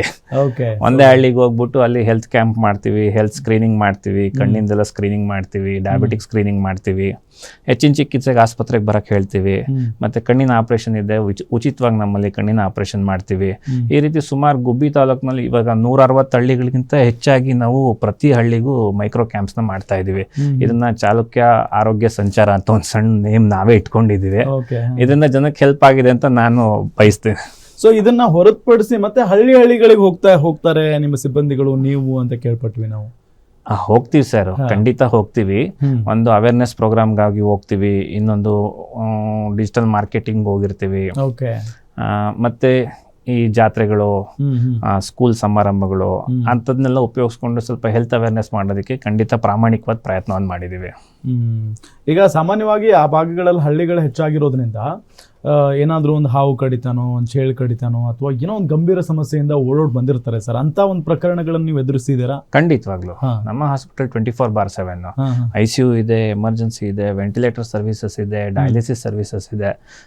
ಪಟ್ಟಣದಲ್ಲಿ ಏನು ಕಾರ್ಪೊರೇಟ್ ಹಾಸ್ಪಿಟಲ್ ಸೇವೆ ಸಿಗುತ್ತೋ ಬಹುತೇಕ ಸರ್ವಿಸ್ಗಳ ನಮ್ಮಲ್ಲಿ ಸಿಗುತ್ತೆ, ಅಫೋರ್ಡಬಲ್ ಪ್ರೈಸಲ್ಲಿ ಸಿಗುತ್ತೆ. ಒಂದು ತುಮಕೂರಲ್ಲಿ ಅಥವಾ ಬೆಂಗಳೂರಿನಲ್ಲಿ ಒಂದು ICU ಡೇ ಚಾರ್ಜಸ್ ಬಂದು 25,000 ಇಂದ 50,000 ಇರುತ್ತೆ. ನಮ್ಮಲ್ಲಿ ಕೇವಲ 4,000 ಇದೆ ಅದು ಒಂದು ದಿನ ಚಾರ್ಜಸ್, ICU ಚಾರ್ಜಸ್. ಖಂಡಿತವಾಗ್ಲೂ ಹಾವು ಕಚ್ಚಿರೋ ಪ್ರಕರಣ ಇರ್ಬೋದು, ಚೇಳು ಪ್ರಕರಣ ಇರ್ಬೋದು, ಮತ್ತೆ ಎಲ್ಲಾ ರೀತಿ MLCಗಳು, ಆಕ್ಸಿಡೆಂಟ್ಸ್ ಇರ್ಬೋದು, ಪಾಯ್ಸನ್, ಸೂಸೈಡ್ಸ್ ಇರ್ಬೋದು, ಬಹುತೇಕ ಕೇಸ್ಗಳನ್ನ ನಾವು ಮ್ಯಾನೇಜ್ ಮಾಡಿ ಯಶಸ್ವಿಯಾಗಿ ನಿರ್ವಹಿಸಿದ್ದೀವಿ. So great sir. ಸೊ ಇದೆಲ್ಲದರ ನಡುವೆ ಈಗ ನಾವು ಮತ್ತೊಂದು ವಿಚಾರ ಕೇಳ್ಪಟ್ವಿ. ಅಭಿಮಾನಿಗಳ ಆರಾಧ್ಯ ದೈವ ಪುನೀತ್ ರಾಜ್ಕುಮಾರ್ ಅವರ ಹೆಸರಲ್ಲಿ ನೀವೊಂದು ಕಣ್ಣಿನ ಆಸ್ಪತ್ರೆ ಓಪನ್ ಮಾಡಿದ್ದೀರಿ ಅಂತ ಹೇಳಿ, ಅದು ಹೆಂಗೆ ಕಾರ್ಯನಿರ್ವಹಿಸುತ್ತೆ? ಆಕ್ಚುಲಿ ನಾವು 2021ರಲ್ಲಿ ಆಸ್ಪತ್ರೆ ಶುರು ಮಾಡಬೇಕಾದ್ರೆ ನಾವು ನಮ್ಮ ಮನೆಯವರು ಎಲ್ಲರೂ ರಾಜ್ ಫ್ಯಾಮಿಲಿಗೆ ದೊಡ್ಡ ಅಭಿಮಾನಿಗಳು. ಬಹುತೇಕ ಕನ್ನಡದ ಜನತೆಗಳು ರಾಜ್ ಫ್ಯಾಮಿಲಿಗೆ ಅಭಿಮಾನಿಗಳಾಗಿರ್ತಾರೆ. ನಾವು ಆಸ್ಪತ್ರೆ ಶುರು ಮಾಡಿದಾಗ KP ಶ್ರೀಕಾಂತ್ ಅಂತ ಪ್ರೊಡ್ಯೂಸರ್ ಇದ್ದಾರೆ, ಅವ್ರ ಮುಖಾಂತರ ನಾವು ವಜ್ರೇಶ್ವರಿ ಆಫೀಸ್ಗೆ ಹೋಗ್ಬಿಟ್ಟು ಪುನೀತ್ ಅವ್ರನ್ನ ಮತ್ತೆ ಶಿವಣ್ಣ ಅವ್ರನ್ನ ಇಬ್ರನ್ನು ಭೇಟಿ ಮಾಡಿದ್ವಿ. ಯಾವಾಗ ಶುರು ಮಾಡಿದ್ರಿ ಸರ್ ಅದನ್ನ? ಇದು 2021 ಸುಮಾರು ಒಂದು ಸೆಪ್ಟೆಂಬರ್ ತಿಂಗಳಲ್ಲಿ ಹೋಗಿ ಭೇಟಿ ಮಾಡಿದಾಗ ಶಿವಣ್ಣ ಅವರು ನಾನು ಬರ್ತೀನಿ, ಬಜರಂಗಿ ಫಿಲಮ್ ಆ ಟೈಮ್ ರಿಲೀಸ್ ಇರುತ್ತೆ, ನಾನು ಬರ್ತೀನಿ ಅಂತ ಹೇಳಿದ್ರು. ಅಪ್ಪು ಸರ್ ಆದ್ರೆ ಬರ್ತೀನಿ, ಇಲ್ಲ ನೀವು ಮಾಡಿ, ನಿಮ್ಗೆ ದೇವ್ರು ಒಳ್ಳೇದ್ ಮಾಡ್ಲಿ ಅಂತೇಳಿ ವಿಶ್ ಮಾಡಿದ್ರು. ನೋಡಿ ಅವಾಗ ಅಪ್ಪು ಸರ್ ನಮ್ಮ ಹತ್ರ ಇದ್ರು. ಅವಾಗ ನಮ್ದು ಆಸ್ಪತ್ರೆ November 1ಕ್ಕೆ ಒಂದು ಗ್ರ್ಯಾಂಡ್ ಓಪನಿಂಗ್ ಇತ್ತು ಸಿದ್ದರಾಮಯ್ಯ ಸರಿಂದ. ದುರಾದೃಷ್ಟವಶಾತ್ ನಮ್ಗೆಲ್ಲ ನೋವಿನ ಸಂಗತಿ, October 29 ಅಪ್ಪು ಅವರು ತೀರ್ಕೊಂಡ್ಬಿಡ್ತಾರೆ. ಅವ್ರು ಬರಬೇಕಿತ್ತು, ಏನೂ ಮಾಡಿಲ್ಲ. ಅವ್ರ ನಿಮ್ಮ ಹೆಸರಾದ್ರು ಆಸ್ಪತ್ರೆ ಉದ್ಘಾಟನೆ ಅವತ್ತೇ ಇತ್ತು, 1ನೇ ತಾರೀಕಿತ್ತು, ನವೆಂಬರ್ 1. ನವೆಂಬರ್ 1. ಸೊ ಇವರು 29 ತೀರ್ಕೊಂಡ್ರು, ಕೇವಲ 3 ದಿವಸ ಮುಂಚೆ ತೀರ್ಕೊಂಡ್ಬಿಟ್ರು. ಓಕೆ. ಸೊ ಹಂಗಾಗಿ ಅವ್ರು ಬರಕ್ಕಾಗಿಲ್ಲ, ರಾಜ್ ಫ್ಯಾಮಿಲಿ ಅವ್ರು ಯಾರು ನಮ್ಮ ಆಸ್ಪತ್ರೆ ಇನಾಗ್ರೇಷನ್ ಬರಕ್ಕಾಗಿಲ್ಲ. ಆದ್ರೂ ನೀವು ಬಿಡ್ಲಿಲ್ಲ, ಓಪನ್ ಮಾಡಿದ್ರಿ. ಅವು ಅಭಿಮಾನ ನನ್ನಲ್ಲಿತ್ತು, ಅವ್ರ ಹೆಸರು ಉಳಿಬೇಕು ಅಂತ ಹೇಳಿ ನಾವು ಒಂದು ಕಣ್ಣಿನ ಆಸ್ಪತ್ರೆ ಶುರು ಮಾಡಿದ್ವಿ. ನೀವು ನಂಬಲ್ಲ, ಅದೊಂದು ಸಣ್ಣ ಒಂದು ತಾಲೂಕ್ ಹೆಡ್ ಕ್ವಾರ್ಟರ್ ಗುಬ್ಬಿ, 1000ಕ್ಕೂ ಹೆಚ್ಚು ಉಚಿತ ಆಪರೇಷನ್ಗಳನ್ನ ಮಾಡಿದ್ವಿ. ಯಾವುದೇ ಪ್ರಚಾರ ಇಲ್ದೇನೆ ಹಳ್ಳಿಲಿ ಈ ನಮ್ಮ ಕ್ಯಾಂಪಲ್ಲಿ ಸಿಗೋವಂಥವ್ರು ಮತ್ತೆ ವಾಕಿನ್ ಪೇಷಂಟ್ಸು ಅವ್ರಿಗೆಲ್ಲ ಫ್ರೀ ಕಣ್ಣಿನ ಆಪರೇಷನ್ ಮಾಡಿಕೊಂಡು ಒಂದು ಕಮ್ಯುನಿಟಿ ಸರ್ವಿಸ್ ಮಾಡ್ಕೊಂಡು ಬರ್ತಾ ಇದೀವಿ ಅವ್ರ ಹೆಸರಲ್ಲಿ. ಅವರೇ ನಮ್ಗೆ ಸ್ಫೂರ್ತಿ ಇದ್ರಲ್ಲಿ. So great sir. ಆಪರೇಷನ್ ಎಲ್ಲ ಮಾಡ್ತಾ ಇರ್ತೀರಾ ಹಾಗಾದ್ರೆ? ಸರ್ಜರಿ ನಮ್ಮಲ್ಲಿ 4 ಕೋಟಿ ಇದಾವೆ. ಸೊ ಹಂಗಾಗಿ ಆರ್ಥೋ ಇರ್ಬೋದು, ಯೂರಾಲಜಿ ಕೇಸಸ್ ಇರ್ಬೋದು, ಜನರಲ್ ಸರ್ಜರಿ, ಗೈನಕ್ ಸರ್ಜರೀಸು, ಕೆಲವು ಸೆಲೆಕ್ಟೆಡ್ ಆಂಕೋ ಸರ್ಜರೀಸ್ ಕೂಡ ನಮ್ಮಲ್ಲಿ ಮಾಡಿದೀವಿ. ಈ ಕಣ್ಣಿನ ಆಸ್ಪತ್ರೆ ಅಂತ ಬಂದಾಗ ಒಂದಿಷ್ಟು ಜನ ಡಾಕ್ಟರ್ಸ್ ಇರಲೇಬೇಕಾಗುತ್ತೆ. ಎಷ್ಟು ಜನ ಇದ್ದಾರೆ ಸರ್ ಡಾಕ್ಟರ್ಸ್ ಸಿಬ್ಬಂದಿ? ನಮ್ಮಲ್ಲಿ ಆಫ್ತಾಲ್ ಡಿಪಾರ್ಟ್ಮೆಂಟ್ ಅಲ್ಲಿ 2 ಡಾಕ್ಟರ್ಸ್ ಇದ್ದಾರೆ, ಡಾಕ್ಟರ್ ಪ್ರವೀಣ್ ಅಂತ ಹೇಳಿ ಮತ್ತೆ ಡಾಕ್ಟರ್ ಏಕಾಂತ್ ಅಂತ ಹೇಳಿ, 2 senior surgeons. They are doing well. ಮತ್ತೆ ಸಪೋರ್ಟಿಂಗ್ ಸ್ಟಾಫ್, ಅವ್ರಿಗೆ ಏನು ಸಪೋರ್ಟಿಂಗ್ ಸ್ಟಾಫ್ ಬೇಕೋ ಎಲ್ಲ ಇದ್ದಾರೆ. They are doing really well. Yes, ನೋಡಿ ಈಗ ನಾನು ಈಗಾಗಲೇ ಮತ್ತು ಅದೇ ಬರಬೇಕಂದ್ರೆ ಹಳ್ಳಿ ಭಾಗಗಳಲ್ಲಿ ಪಾಪ ವಯಸ್ಸಾದವರು ಜಾಸ್ತಿ ಜನ ಇರ್ತಾರೆ, ಕಣ್ಣುಗಳು ಕಾಣಿಸ್ತಾ ಇರಲ್ಲ, ಪಾಪ ಏನೋ ಒಂದು ಪೊರೆ ಬಂದಿರೋದಾಗಿರ್ಬೋದು, ಸಣ್ಣ ಪುಟ್ಟ ಸಮಸ್ಯೆಗಳಿಂದ ಬಳಲ್ತಾ ಇರ್ತಾರೆ. ಸೊ ಬಂದ ತಕ್ಷಣ ಅವ್ರನ್ನ ಹೆಂಗ್ ರಿಸೀವ್ ಮಾಡ್ತಾರೆ ನಿಮ್ಮ ಹಾಸ್ಪಿಟಲ್ನಲ್ಲಿ ಅಂತ? ಅದಕ್ಕೆ ಸಪ್ರೇಟ್ ಟೀಮೇ ಇದೆ ನಮ್ಮಲ್ಲಿ. ಓಕೆ. ಅದು ಆಫ್ತಾಲ್ ವಿಂಗೇ ಸಪ್ರೇಟ್ ಇದೆ. ಅವ್ರಿಗೆ ರಿಜಿಸ್ಟ್ರೇಷನ್ ಇಂದ ಹಿಡಿದು ಆಪರೇಷನ್ ಮಾಡಿ ಮನೆಗೆ ಹೋಗೋವರೆಗೂ ನಮ್ಮ ಸಿಬ್ಬಂದಿ ಅವ್ರ ಜೊತೆಲಿ ಇರ್ತಾರೆ. ಕೈ ಹಿಡ್ಕೊಂಡೋಗಿ ಮಾಡಿಸಿ ಕೈ ಹಿಡ್ಕೊಂಡು ಬಂದು ಅವ್ರಿಗೆ ಬಸ್ ಹತ್ತಿಸ್ತಾರೆ. ಆ ರೀತಿ ಒಂದು ವ್ಯವಸ್ಥೆನ ಬಿಲ್ಡ್ ಮಾಡಿದ್ದೀವಿ. ಖುಷಿ ಇದೆ, ಆ ವಿಚಾರದಲ್ಲಿ ನಮ್ಗೆ ಖುಷಿ ಇದೆ. ಏನು ಅಂದ್ರೆ ಈಗ ಸಹಜವಾಗಿ ಒಬ್ಬ ಮನುಷ್ಯ, ನೀವು ಇಷ್ಟು ಓದಿದ್ದೀರಾ, ಡಾಕ್ಟರ್ ಆಗಿದ್ದೀರಾ, ಸಹಜವಾಗಿ ಹೆಂಗಾಗುತ್ತೆ ಅಂತಂದ್ರೆ ಡಾಕ್ಟರ್ಗಳು ಸಿಕ್ಕಾಪಟ್ಟೆ ದುಡ್ಡು ಪೀಕ್ತಾರಪ್ಪ ನಮ್ಮ ಹತ್ರ ಬಡವ್ರು ಹೋದ್ರೆ ಅಂತ ಹೇಳಿ ಅಂತ ಮಾತಿರುತ್ತೆ. ಬಟ್ ನೀವು ನೋಡಿದರೆ ಈಗ 1000ಕ್ಕೆ ಹೆಚ್ಚು ಫ್ರೀ ಟ್ರೀಟ್ಮೆಂಟ್ಗಳು ಜೊತೆಗೆ ಆಪರೇಷನ್ಗಳು ಮಾಡಿದ್ದೀರಿ. ಯಾಕೆ ಸರ್ ಇದೆಲ್ಲ ಯಾಕೆ ಫ್ರೀ ಆಗಿ ಮಾಡ್ಬೇಕು ನೀವು? ಹಾಗೇನೆ ನಿಮಗೇನು ಲಾಭ? ನಮ್ಮ ವೃತ್ತಿಯಲ್ಲಿ ಆ್ಯಕ್ಚುಲಿ ಲಾಸ್ ಅನ್ನೋದೇ ಇಲ್ಲ. ಪ್ರತಿಯೊಂದರಲ್ಲೂ ನಾವು ಚಾರ್ಜ್ ಮಾಡ್ತೀವಿ ದುಡ್ಡು. ನಮ್ಗೆ ಎಷ್ಟು ನಮ್ಮ ಅವಶ್ಯಕತೆಗೆ ದುಡ್ಡು ಖಂಡಿತವಾಗ್ಲೂ ದುಡಿಬೋದು. ಯಾವಾಗ ದುರಾಸೆ ಆಗುತ್ತೆ ಆವಾಗ ನಮಗೆ ಅದು ಕೊನೆ ಇರಲ್ಲ. ದುಡ್ದಂಥ ಪ್ರಾಮಾಣಿಕ ಹಣದಲ್ಲಿ ನಾವು ಯಾವುದೇ NGO ಜೊತೆ ಟೈಅಪ್ ಮಾಡ್ಕೊಂಡಿಲ್ಲ, ಯಾವುದು ಟ್ರಸ್ಟ್ ಇದು ಏನೂ ಮಾಡ್ಕೊಂಡಿಲ್ಲ. ನಮ್ಮ ಆತ್ಮಸಂತೋಷಕ್ಕೋಸ್ಕರ ಮತ್ತೆ ನಾವು ಬೆಳೆದಿರೋಂಥ ಊರಿನಲ್ಲಿರೋ ನಮ್ಮ ಜನಗಳಿಗೋಸ್ಕರ ಏನಾದ್ರು ಮಾಡಬೇಕು ಅನ್ನೋ ಒಂದು ಸಣ್ಣ ಒತ್ತಾಸೆಯಿಂದ ಇದೆಲ್ಲ ಮಾಡ್ತಾ ಇರೋದಷ್ಟೇ, ಬೇರೆ ಇನ್ನೇನು ಇಲ್ಲ. ಮತ್ತೊಂದು, ಈಗ ನಿಮ್ಮ ಹಾಸ್ಪಿಟಲ್ಗಳಲ್ಲೆಲ್ಲ ಗ್ರಾಮೀಣ ಯುವಕರಿಗೆ ಉದ್ಯೋಗ ಅವಕಾಶಗಳು ಇದಾವೆ, ಕಲ್ಪಿಸ್ಕೊಟ್ಟಿದ್ದೀರಿ ಅಂತ ಕೇಳ್ಪಟ್ವಿ. ಎಷ್ಟು ಜನ ಉದ್ಯೋಗ ಮಾಡ್ತಾರೆ ಸರ್? ಅರೌಂಡ್ 130 ಜನ ಅಷ್ಟು ಸ್ಟಾಫ್ಸ್ ಇದ್ದಾರೆ ನಮ್ಮಲ್ಲಿ. ಬಹುತೇಕ ಹೊಸಬ್ರೆ. ಅವ್ರನ್ನೆಲ್ಲ ತಗೊಂಡಾಗ ಅವ್ರಿಗೇನು ಹಾಸ್ಪಿಟಲ್ ಫೀಲ್ಡ್ ಬಹುತೇಕ ಹೊಸದಾಗಿರುತ್ತೆ, ಅವ್ರಿಗೇನು ಎಕ್ಸ್ಪೋಜರ್ ಇರಲ್ಲ. ಅವ್ರಿಗೆ ಟ್ರೈನ್ ಅಪ್ ಮಾಡಿಕೊಂಡು ಅಂಥ ಸ್ಟಾಫ್ನ ಇಟ್ಕೊಂಡೇ ನಾವು ಇವತ್ತು ನಡೆಸ್ತಾ ಇದ್ದೀವಿ. ಅದ್ರಲ್ಲಿ ಖುಷಿ ಇದೆ ನಮಗೆ, ಖಂಡಿತ ಖುಷಿ ಇದೆ. ಒಂದು ಉದ್ಯೋಗ ಒಂದು ಇದು, ಮತ್ತೆ ಆ ಭಾಗದ ಜನಗಳನ್ನ ನಾವು ಸ್ಟಾಫ್ ಆಗಿ ತಗೊಂಡು ಕೆಲಸ ಮಾಡಿದಾಗ ನಮ್ದು ಅನ್ನೋ ಒಂದು ಭಾವನೆಯಲ್ಲಿ ಮಾಡ್ತಾರೆ. ನಮ್ಮೂರಿಂದ ಒಂದು 4 ಪೇಷಂಟ್ಗೆ ಹೆಲ್ಪ್ ಮಾಡೋಣ ಅಂತ ಅವರಲ್ಲೂ ಆ ಭಾವನೆ ಬರುತ್ತೆ. ಸೊ ಹಂಗಾಗಿ ಇಟ್ಸ್ ಎ ರೊಟೀನ್ ಚೈನ್ ತರ. ನಾವು ಅವ್ರಿಗೆ ಹೆಲ್ಪ್ ಮಾಡ್ತೀವಿ, ಅವ್ರು ನಮ್ಗೆ ಹೆಲ್ಪ್ ಮಾಡ್ತಾರೆ, ಆ ತರ ಆಗಿದೆ. ಕರೆಕ್ಟ್. ಶಾಲೆಗಳನ್ನ, ಸರ್ಕಾರಿ ಶಾಲೆಯನ್ನ ದತ್ತು ಪಡೆದುಕೊಂಡಿದ್ದೀರಿ, ನಿಮ್ ತಂದೆ ಹೆಸರಲ್ಲೇ ಇದೆ ಅಂತ ಕೇಳ್ಪಟ್ವಿ ಸರ್. ಏನದು, ಯಾಕೆ ಸರ್ಕಾರಿ ಶಾಲೆನ ದತ್ತು ಪಡ್ಕೊಳ್ಬೇಕು ಅಂತ ಅನಿಸ್ತು? ಯಾವಾಗ ಆ ದತ್ತನ್ನ ತಗೊಂಡ್ರಿ? ನಾವು ಆಸ್ಪತ್ರೆ ಶುರು ಮಾಡಿ ವರ್ಷನೇ ಒಂದು ಸರ್ಕಾರಿ ಶಾಲೆಯನ್ನ ದತ್ತು ತಗೊಂಡ್ವಿ. ಅಂದ್ರೆ 2021ರಲ್ಲಿ ಸುಗಂಧಪಾಳ್ಯ ಶಾಲೆ ಅಂತೇಳಿ, ಕಸ್ಬಾ ಹೋಬಳಿ ಸುಗಂಧಪಾಳ್ಯ ಶಾಲೆ ಅಂತೇಳಿ. ಅದು ನಮ್ಮ ತಂದೆಯವರು ಸುಮಾರು 60 ವರ್ಷಗಳ ಹಿಂದೆ 1ನೇ ಕ್ಲಾಸು 2ನೇ ಕ್ಲಾಸು 3ನೇ ಕ್ಲಾಸ್ ಓದಂತ ಶಾಲೆ ಅದು. ಅವ್ರ ನೆನಪಲ್ಲಿ ತಗೊಂಡು ಅಭಿವೃದ್ಧಿ ಮಾಡೋಣ ಅಂತ ಮಾಡಿದ್ವಿ. ಸ್ಥಳೀಯ ಶಾಸಕರು ನಮ್ಮ SR ಶ್ರೀನಿವಾಸ್ ಅವರು ತುಂಬಾ ಸಹಾಯ ಮಾಡಿದ್ರು. ಮತ್ತೆ ಅಲ್ಲಿ ಅಧಿಕಾರಿಗಳಿರ್ಬೋದು, ಮತ್ತೆ ಅಲ್ಲಿ ಶಾಲಾ ಶಿಕ್ಷಕರಿರ್ಬೋದು, ಮತ್ತೆ STMC ಸದಸ್ಯರು ಮತ್ತೆ ಗ್ರಾಮಸ್ಥರು ಬಹಳಷ್ಟು ಸಹಾಯ ಮಾಡಿದ್ರು. ನಾವು ಶಾಲೆಯನ್ನ ದತ್ತು ತಗೋಬೇಕಾದ್ರೆ ಸುಮಾರು ಒಂದು 67-70 ಮಕ್ಕಳಿದ್ರು. ಆದ್ರೆ 1 to 8 ಅಲ್ಲಿ LKG UKG ಇರಲಿಲ್ಲ, ಮತ್ತೆ ಆಂಗ್ಲ ಮಾಧ್ಯಮ ಇರಲಿಲ್ಲ. ಆಮೇಲೆ ಪ್ರತಿ ವರ್ಷ ಅಡ್ಮಿಷನ್ ಆಲ್ಮೋಸ್ಟ್ ಬೆರಳೆಣಿಕೆ 2-3 ಇಷ್ಟೇ ಆಗ್ತಾ ಇತ್ತು ನಾವು ತಗೊಂಡ್ಬೇಕಾದ್ರೆ. ಸೊ ನಾವು ತಗೊಂಡಾಗ ಮೊದಲನೇದು ವೆರಿ ಸಿಂಪಲ್, ಸಮಸ್ಯೆಯ ಮೂಲವನ್ನ ಹುಡುಕ್ತಾ ಹೋದ್ವಿ ನಾವು. ಸಮಸ್ಯೆ ಮೂಲ ಹುಡುಕ್ತಾ ಹೋದಾಗ ನೀವೇ ಯೋಚನೆ ಮಾಡಿ, ನಮ್ಮ ಸರ್ಕಾರದ ನಿಯಮದ ಪ್ರಕಾರ 6 ವರ್ಷದವರೆಗೂ 1ನೇ ಕ್ಲಾಸ್ವರೆಗೂ ಸೇರಿಸ್ಕೊಳ್ಳಲ್ಲ. ಗ್ರಾಮೀಣ ಭಾಗದಲ್ಲಿ 6 ವರ್ಷದವರೆಗೂ 1ನೇ ಕ್ಲಾಸಿಗೆ ಸೇರಿಸೋದ್ರ ಬದಲು ಅವ್ರೇನು ಮಾಡ್ತಾರೆ, ಕಾನ್ವೆಂಟಿಗೆ ಸೇರಿಸ್ಬೇಕು, ಇಲ್ಲ ಅಂಗನವಾಡಿಗೆ ಸೇರಿಸ್ಬೇಕು. ಹೌದು. ಕಾನ್ವೆಂಟಲ್ಲಿ M1 M2 M3 ಅಂತ ಹೇಳಿ ಮಕ್ಕಳು ಚೆನ್ನಾಗಿ ಓದಿ ಫೌಂಡೇಶನ್ ಚೆನ್ನಾಗಿ ಹಾಕ್ಕೊಂಡು 1ನೇ ಕ್ಲಾಸ್ಗೆ ಹೋದಾಗ ಭಾಷೆ ಮತ್ತು ಗ್ರಾಮರ್ ಎಲ್ಲ ಚೆನ್ನಾಗಿ ಅರ್ಥ ಆಗುತ್ತೆ, ಹೌದು. ಅವ್ರು ಹೇಳೋದನ್ನ ಅರ್ಥ ಮಾಡ್ಕೊತಾರೆ. ಹ್ಮ್. ಅಂಗನವಾಡಿಗೆ ನಾವು ಎಲ್ಲ ಅಂಗನವಾಡಿಲಿ ಓದಿರೋದು. ಅಲ್ಲಿ ಇನ್ಫಾರ್ಮಲ್ ಟೀಚಿಂಗ್, ಮಗ್ಗೆ ಹೇಳ್ಕೊಡ್ತಾರೆ, ಕಾಗುಣಿತ ಹೇಳ್ಕೊಡ್ತಾರೆ, ಹೌದು. ಪದ್ಯಗಳನ್ನ ಹೇಳ್ಕೊಡ್ತಾರೆ. ಆದರೆ ಫಾರ್ಮಲ್ ಎಜುಕೇಶನ್ ಥರ ಬರಲ್ಲ ಅವ್ರಿಗೆ. ಕರೆಕ್ಟ್. ಸೊ ಹಂಗಾಗಿ ಯಾರೂ ಮಕ್ಕಳು ಇವತ್ತು 6 ವರ್ಷದವರೆಗೂ ಕಾಯಲ್ಲ. ಸಾಲ ಆಗಲಿ ನಮ್ಮ ಮಕ್ಕಳು ಕಾನ್ವೆಂಟ್ಗೆ ಹೋಗಿ ಕಲೀಲಿ ಅನ್ನೋ ಇರುತ್ತೆ. ತೀರಾ ಏನು ಕಷ್ಟ ಇರೋರು ಮಾತ್ರ 6 ವರ್ಷದವರೆಗೂ ಕಾಯ್ದ್ಬಿಟ್ಟು 1ನೇ ಕ್ಲಾಸಿಗೆ ಸೇರಿಸ್ತಾರೆ. ಆ ಗ್ಯಾಪ್ನ ನಾವು ಫಿಲ್ ಮಾಡಬೇಕು. ಸರ್ಕಾರಿ ಶಾಲೆಯಲ್ಲೇ LKG UKG ತರಬೇಕು. LKG UKG ತಂದಾಗ ಒಂದು ಸಮಾಜದ ಮೇಲಿರೋ ಬರ್ಡನ್, ಹಳ್ಳಿ ರೈತರ ಮೇಲಿರೋ ಬರ್ಡನ್, ಡೊನೇಷನ್ ಕ್ಯಾಪಿಟೇಷನ್ ಎಲ್ಲ ಕೂಡ ತಪ್ಪುತ್ತೆ. ಅವ್ರಿಗೊಂದು ಫ್ರೀ ಎಜುಕೇಶನ್ ಕೊಡ್ಬೋದು. ಅವಾಗ ಏನಾಗುತ್ತೆ, ಅವರು ಕೂಡ LKG UKG ಒಂದು ಒಳ್ಳೆ ಮಾಧ್ಯಮದಲ್ಲಿ ಶಿಕ್ಷಣ ಮಾಧ್ಯಮ ಓದ್ಕೊಂಡು 1ನೇ ಕ್ಲಾಸಿಗೆ ಬಂದಾಗ ಆವಾಗ ಕ್ವಾಲಿಟಿ ಆಫ್ ಎಜುಕೇಶನ್ ಇಂಪ್ರೂವ್ ಆಗುತ್ತೆ. ಅದೇ ಸರ್ಕಾರಿ ಶಾಲೆಯಲ್ಲಿ LKG UKG ಇರೋದ್ರಿಂದ 1ನೇ ಕ್ಲಾಸ್ ಅಡ್ಮಿಷನ್ಸ್ ಕೂಡ ಜಾಸ್ತಿ ಆಗುತ್ತೆ. ಸೊ ಈ ಸಣ್ಣ ಕಾನ್ಸೆಪ್ಟ್ ಇಟ್ಕೊಂಡು ಕೆಲಸ ಮಾಡಿದ್ವಿ. ಅದು 70 ಮಕ್ಕಳಿಂದ ಶುರುವಾಗಿದ್ದು ಇವತ್ತು 223 ಮಕ್ಕಳಿದ್ದಾರೆ.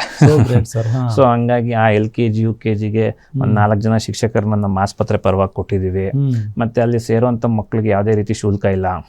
ಪ್ರತಿಯೊಂದು ಬ್ಯಾಗು, ಬುಕ್ಕು, ಮತ್ತೆ ಏನು ಅವ್ರ ಬಟ್ಟೆ, ಯೂನಿಫಾರ್ಮು, ಪ್ರತಿಯೊಂದು ಏನು ಇಲ್ಲ ಫ್ರೀಯಾಗಿ ಪ್ರೊವೈಡ್ ಮಾಡ್ತೀವಿ.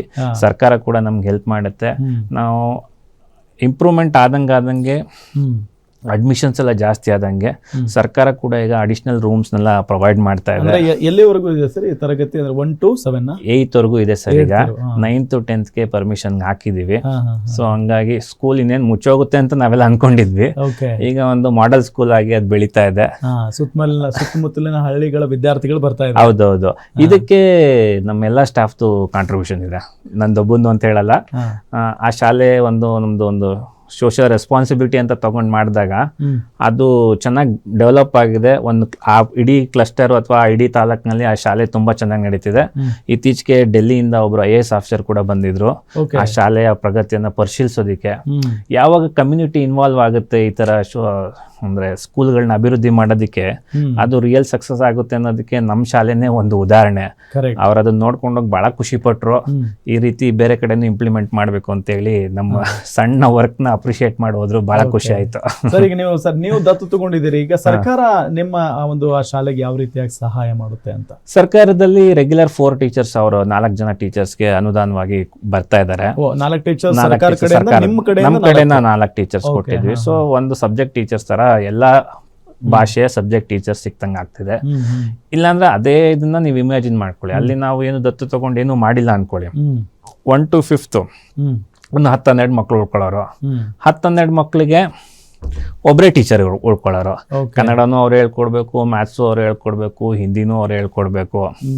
ಈಗ ಅದೇ ಪ್ರೈವೇಟ್ ಶಾಲೆಯಲ್ಲಿ ಸಬ್ಜೆಕ್ಟ್ ಟೀಚರ್ಸ್ ಇರ್ತಾರೆ, ಕ್ಲಾಸ್ ಟೀಚರ್ಸ್ ಇರ್ತಾರೆ. ಅಲ್ಲಿ ಹೋಗಿ ಓದಿ ಸಬ್ಜೆಕ್ಟ್ ವೈಸ್ ಚೆನ್ನಾಗಿ ಕಲ್ತ್ಕೊಂಡು ಅವ್ರು ಮುಂದೆ ಏನಾದ್ರು ಮಾಡ್ಬೋದು. ಈ ರೀತಿ ನಾವು ಗೊಂದಲಗಳನ್ನ ಮಾಡಿದ್ರೆ, ಒಬ್ಬರೇ ಎಲ್ಲಾದ್ರೂ ಹೇಳ್ಕೊಟ್ರೆ ಆ ಮಕ್ಳು ಇನ್ನೇನ್ ಕಲಿತಾರೆ? 1 ರಿಂದ 5 ಕ್ಲಾಸ್ನಲ್ಲಿ 12 ಮಕ್ಕಳಿದ್ರೆ ಒಂದೇ ರೂಮ್ ಕೂರ್ಸ್ಕೊಂಡು ಎಲ್ಲರಿಗೂ ಒಟ್ಟಿಗೆ ಹೇಳ್ಕೊಡ್ತಾರೆ. ಹೌದು, ನಿಜ ಸರ್. ಹೌದು. ಈ ಪ್ರಾಕ್ಟಿಕಲ್ ಆಸ್ಪೆಕ್ಟ್ಸ್ನ ನಮ್ಮ ಸರ್ಕಾರ ಅರ್ಥ ಮಾಡಿಕೊಂಡು ಅಭಿವೃದ್ಧಿ ಮಾಡಬೇಕು. ಅಟ್ಲೀಸ್ಟ್ ಕ್ಲಸ್ಟರ್ ಲೆವೆಲಲ್ಲಾದರೂ LKG UKG ಮತ್ತು 1ನೇ ಕ್ಲಾಸ್ಗೆ ಆಂಗ್ಲ ಮಾಧ್ಯಮವನ್ನು ಇಂಟ್ರೊಡ್ಯೂಸ್ ಮಾಡೋದಕ್ಕೆ ಸರ್ಕಾರ ಗಮನ ಹರಿಸ್ಬೇಕು. ಆಲ್ರೆಡಿ ಗಮನ ಹರಿಸ್ತಾ ಇದೆ. ಈ ರೀತಿ ಪ್ರಾಕ್ಟಿಕಲ್ ಆಗಿ ಸುಮಾರು ಕಡೆ ಯಶಸ್ವಿ ಪಡೆದಿದ್ದೀವಿ. ನಮ್ಮದೇ ಥರದವರು ತುಂಬ ಜನ ಈ ಥರ ಮಾಡಿ ಆ ಜಿಲ್ಲೆಗಳಲ್ಲಿ ಯಶಸ್ಸನ್ನು ಪಡೆದಿದ್ದಾರೆ. ಸೊ ಈಗ ಸಹಜವಾಗಿ ನೋಡಿ, ಒಂದು ಹಳ್ಳಿ, ಅಲ್ಲೊಂದು ಸ್ಕೂಲು, ಅದು ಕೂಡ ಮಕ್ಕಳಿಗೆ ಈ ಬಟ್ಟೆ ಬರೆಯಿಂದ ಹಿಡ್ಕೊಂಡು ಒಂದು ಬ್ಯಾಗ್ವರೆಗೂ ನೀವೇ ಕೊಡ್ತೀರಾ. ಸೊ ಫ್ರೀ ಎಜುಕೇಶನ್ 8th ವರೆಗೂ. ಸೊ ಅವ್ರ ತಂದೆ ತಾಯಿಗಳು ಏನು ಹೇಳ್ತಾರೆ ಸರ್ ಇದನ್ನ ನೋಡ್ತಿದ್ರೆ? ಖಂಡಿತ ಖುಷಿ ಆಗುತ್ತೆ ಸರ್, ಖಂಡಿತ ಖುಷಿ ಆಗುತ್ತೆ. ಏನಂದ್ರೆ ಅವ್ರಿಗೆ ಒಂದು ಸೋಷಿಯಲ್ ಬರ್ಡನ್ ಕಮ್ಮಿ ಆಗುತ್ತೆ. ಇವತ್ತು ಯಾವುದೇ ಶಾಲೆ ಆಂಗ್ಲ ಮಾಧ್ಯಮ ಶಾಲೆಗೆ ಸೇರಿಸೋರು 25 ರಿಂದ 30 ಸಾವಿರ ಡೊನೇಷನ್ ಕಟ್ಟಬೇಕು. 20-30 ಸಾವಿರ ಅಂದ್ರೆ ತಿಂಗಳಿಗೆ ಒಂದು 3 ಸಾವಿರನಾರು ಅವ್ರಿಗೆ ಹೊರೆ ಕಮ್ಮಿ ಆಗುತ್ತೆ. ಒಂದು. ಎರಡನೇದು ಕ್ವಾಲಿಟಿ ಎಜುಕೇಶನ್. ಪ್ರೈವೇಟ್ ಕಾನ್ವೆಂಟ್ ಅಲ್ಲಿ ಏನ್ ಸಿಗುತ್ತೋ ಅದನ್ನ ನಾವು ಇಲ್ಲೇ ಫ್ರೀಯಾಗಿ ಕೊಡ್ತಾ ಇರೋದ್ರಿಂದ ಅವರು ನಮ್ಮ ಬಗ್ಗೆ ಬಹಳ ವಿಶ್ವಾಸ ಇಟ್ಕೊಂಡಿದ್ದಾರೆ, ಬಹಳ ನಂಬಿಕೆ ಇಟ್ಕೊಂಡಿದ್ದಾರೆ. ನಮ್ಮ ಶಿಕ್ಷಕರು ಕೂಡ ಮತ್ತೆ STMC ಸದಸ್ಯರು ಕೂಡ ಬಹಳ ಶ್ರದ್ಧೆಯಿಂದ ಕೆಲಸ ಮಾಡಿ ನಮ್ಮ ಈ ಕನಸನ್ನು ಸಾಕಾರಗೊಳಿಸ್ತಾ ಇದ್ದಾರೆ. ಸೊ ಇನ್ನೊಂದು ಕೇಳ್ಪಟ್ಟೆ ಸರ್, ಒಂದು ಗೋಪುರ ತರ ನೀವು ಕಟ್ಟಿದ್ದೀರಿ, ನಿರ್ಮಾಣ ಮಾಡಿದ್ದೀರಿ. ಸೊ ಅಲ್ಲೆಲ್ಲ ಎಲ್ಲಾ ಧರ್ಮದ ದೇವರುಗಳನ್ನ ನೀವು ಕೆತ್ತಿದ್ದೀರಿ ಆ ಒಂದು ಗೋಪುರದಲ್ಲಿ. ಅಲ್ಲಿ ಪೂಜೆ ಪುನಸ್ಕಾರ ಎಲ್ಲ ಮಾಡ್ತೀರಿ ಅಂತ. ಏನ್ ಸರ್ ಅದು ಕಾನ್ಸೆಪ್ಟು? ಪ್ರತಿಯೊಬ್ಬ ಮನುಷ್ಯನಿಗೂ ಧಾರ್ಮಿಕ ಭಾವನೆಗಳಿರುತ್ತೆ. ಅದೇ ರೀತಿ ನನಗೂ ಕೂಡ ಒಂದು ಧಾರ್ಮಿಕ ಭಾವನೆ ಇತ್ತು. ನಮ್ಮ ತಾಯಿಯವ್ರ ಹುಟ್ಟೂರಲ್ಲಿ ತುಮಕೂರು ತಾಲೂಕು ಕರಿಕೆರೆ ಗ್ರಾಮ ಅಂತೇಳಿ. ಕರಿಕೆರೆ ಗ್ರಾಮ ಒಂದು ಚಿಕ್ಕ ಹಳ್ಳಿ, ಒಂದು 70ರಿಂದ 80 ಮನೆಗಳಿರ್ಬೋದು ಅಷ್ಟೇ. ಸ್ವತಂತ್ರ ಬಂದಿಷ್ಟು ವರ್ಷ ಆದ್ರೆ ಇವತ್ತುವರೆಗೂ ಸರ್ಕಾರಿ ಬಸ್ ಆ ಊರಿಗೆ ತಲುಪೇ ಇಲ್ಲ. ಅಂತ ಊರಿನಲ್ಲಿ ನಮ್ಮ ತಾಯಿಯವ್ರ ಪೂರ್ವಜರು ಒಂದು ಗ್ರಾಮ ದೇವತೆಯನ್ನ ಪೂಜೆ ಮಾಡ್ಕೊಂಡು ಬರ್ತಾ ಇದ್ರು. ನಮ್ಮ ತಾಯಿಯವರು ನೀನು ಆಸ್ಪತ್ರೆ ಎಲ್ಲ ಕಟ್ಟಿ ಸ್ವಲ್ಪ ಚೆನ್ನಾಗಿ ಆಗಿದೆಯಪ್ಪ, ದೇವಸ್ಥಾನ ಏನಾದ್ರು ಮಾಡು, ಅಭಿವೃದ್ಧಿ ಮಾಡು, ಜೀರ್ಣೋದ್ಧಾರ ಮಾಡು ಅಂತ ಹೇಳಿದಾಗ ಒಂದು ಸುಮಾರು ಒಂದು 46 ಅಡಿ ಅಷ್ಟು ರಾಜಗೋಪುರವನ್ನು ನಿರ್ಮಾಣ ಮಾಡಿದ್ವಿ. ಸುಮಾರು 108 ಗೊಂಬೆಗಳನ್ನ ಪ್ರತಿಷ್ಠಾಪಿಸಿದೀವಿ. ಅದರಲ್ಲಿ ಎಲ್ಲ ಜಾತಿ ವರ್ಗ ಮತಗಳನ್ನು ಅದರಲ್ಲಿ ರೆಪ್ರೆಸೆಂಟ್ ಮಾಡಿದ್ವಿ. ಅಂದ್ರೆ ಮನುಜ ಕುಲ ಒಂದು ಅನ್ನೋ ರೀತಿಲಿ ಮಾಡಿದೀವಿ ಅಷ್ಟೇನೆ. ಓಕೆ, ಸೊ ಅದನ್ನ ನೋಡಿದಾಗ್ಲೇ ಗೊತ್ತಾಗುತ್ತೆ ನೀವು ಏನು ಜೊತೆಗೆ ನಾವೆಲ್ಲರೂ ಒಂದೇ ಅನ್ನೋ ಕಾನ್ಸೆಪ್ಟ್ ನಲ್ಲೇ ನೀವು ಕೆಲಸ ಮಾಡ್ತಾ ಇದ್ದೀರಿ ಅಂತ ಹೇಳಿ. ಸೊ ಒಂದು ಸರ್, ಈಗ ಹೌದು ಇಷ್ಟೆಲ್ಲ ಸಮಾಜ ಸೇವೆ, ಇಷ್ಟೆಲ್ಲ ಕೆಲಸಗಳನ್ನ ಮಾಡ್ತಾ ಇದ್ದೀರಿ. ನಿಮ್ಮ ವೈಯಕ್ತಿಕ ಬದುಕಿನ ಬಗ್ಗೆ ಮಾತನಾಡೋದಾದ್ರೆ, ನೀವು ಅಂದ್ರೆ ಚಿಕ್ಕ ವಯಸ್ಸಿನಿಂದಾನೇ ಬಹಳ ಶ್ರೀಮಂತರಾಗಿ ಬೆಳೆದಿದ್ದೀರಾ ಅಥವಾ ಬಡತನದಲ್ಲಿ ಬೆಳೆದಿದ್ದೀರಾ? ಹೆಂಗೆ ಸರ್, ನಿಮ್ಮ ಹಿನ್ನೆಲೆ ಏನು ಅಂತ? ನಾನು ಆಕ್ಚುಲಿ ಬಡತನದಲ್ಲೇ ಬಂದಿರೋದು, ಲೋಯರ್ ಮಿಡಲ್ ಕ್ಲಾಸ್ ಅಂತ ಹೇಳ್ಬೋದು. ಅಪ್ಪ ಅಮ್ಮ ಏನ್ ಮಾಡ್ಕೊಂಡಿದ್ರು? ನಮ್ಮ ತಂದೆ ಗವರ್ಮೆಂಟ್ ಆಫೀಸಲ್ಲಿ ಇದ್ರು, ಚಿಕ್ಕ ಕೆಲಸದಲ್ಲಿದ್ರು, ಒಂದು ಕ್ಲರಿಕ್ ಜಾಬ್ ಅಲ್ಲಿ ಇದ್ರು. ನಮ್ಮ ತಾಯಿ ಹೌಸ್ ವೈಫ್ ಆಗಿದ್ರು. ನಮ್ಮ ಅಣ್ಣ ಬಂದು, ನಮ್ಗೆ ಒಬ್ಬ ಅಣ್ಣ ಇದ್ದಾರೆ, ಡಾಕ್ಟರ್ ಮುರಳೀಧರ್ ಅಂತೇಳಿ, ಅವರು ಆರ್ಥೋಪೆಡಿಷನ್ ಇದ್ರು. ಆಮೇಲೆ ನಾನು 2ನೇವನು. ನಮ್ಗೊಬ್ರು ತಂಗಿ ಇದ್ದಾರೆ, ಡಾಕ್ಟರ್ ಮಾನಸ ಅಂತ ಸಹೋದರಿ, ಎಲ್ಲ ಡಾಕ್ಟರ್ಸ್. ಹಂಗಾಗಿ ನಮ್ಮ ತಂದೆ ತಾಯಿ ಆಕ್ಚುಲಿ ಶಿಕ್ಷಣಕ್ಕೆ ಒತ್ತು ಕೊಟ್ರು ನಮ್ಗೆ.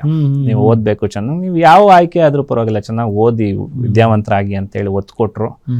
ಅವ್ರು ಕೊಟ್ಟಂತ ವಿದ್ಯೆಗೆ ಮಹತ್ವದಲ್ಲಿ ನಾವಿವತ್ತೆಲ್ಲ ಒಂದು ವಿದ್ಯಾವಂತರಾಗಿ ಅಂತಕ್ಕೆ ಬಂದಿದ್ದೀವಿ ಅಂತ ನನ್ನ ನಂಬಿಕೆ. ಇವತ್ತು ನಾವೇನೇ ಮಾಡಿದ್ರು ನಮ್ಮ ತಂದೆ ತಾಯಿಯವರ ತ್ಯಾಗ ಪರಿಶ್ರಮ ನೆನ್ಸ್ಕೊಂಡು ನೋಡಿ. ನೀವು ಬಡತನದಲ್ಲಿ ಹುಟ್ಟಿದಿರಿ, ಬಡತನ ಏನು ಅಂತ ನಿಮ್ಗೆ ಚೆನ್ನಾಗಿ ಗೊತ್ತಿದೆ. ಸೊ ತಂದೆ ತಾಯಿಗಳ ಕಷ್ಟ ಏನು ಅನ್ನೋದು ನೀವು ನೋಡಿದಿರಿ. ಹಾಗಾಗಿ ಬೇರೆ ಮಕ್ಕಳು, ಬೇರೆ ಪೋಷಕರು ಕಷ್ಟ ಪಡಬಾರ್ದು ಅನ್ನೋ ತರ ಒಂದು ಶಾಲೆಗೆ ದತ್ತು ಪಡ್ಕೊಂಡಿದ್ದೀರಿ.